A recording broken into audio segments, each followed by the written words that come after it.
వేదవ్యాపక ఆదివారం.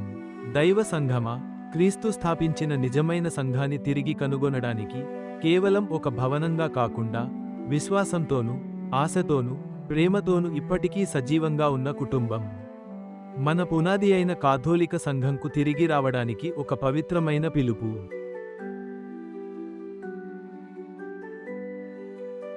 కథోలిక చర్చి ఎల్లప్పుడూ ఆకలితో ఉన్నవారికి ఆహారం పెట్టడం, యువతకు బోధించడం, రోగులను స్వస్థపరచడం వంటి వాటిపై దృష్టి సారించింది.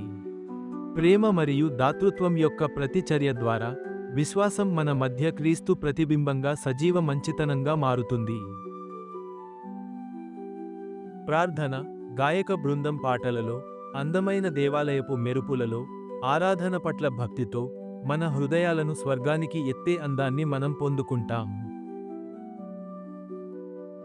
జ్ఞానస్థానంలో కొత్త ప్రారంభాలు, దివ్య సత్ప్రసాదములో పోషణ, పాప సంకీర్తనలో క్షమాపణ మరియు వివాహంలో శాశ్వతమైన ప్రేమ మొదలైన సప్త సంఖ్యల ద్వారా దేవుని కృప ప్రతి అడుగులోనూ మనల్ని పలకరిస్తుంది.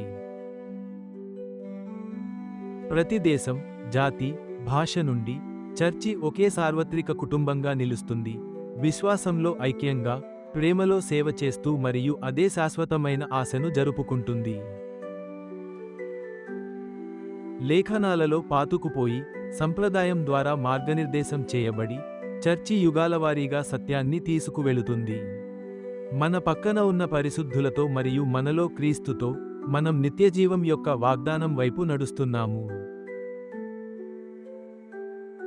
ఈ వేదవ్యాపక ఆదివారం మీ హృదయంలోని నిశ్శబ్ద పిలుపును వినండి. క్రీస్తు స్థాపించిన నిజమైన సంఘానికి తిరిగి రండి.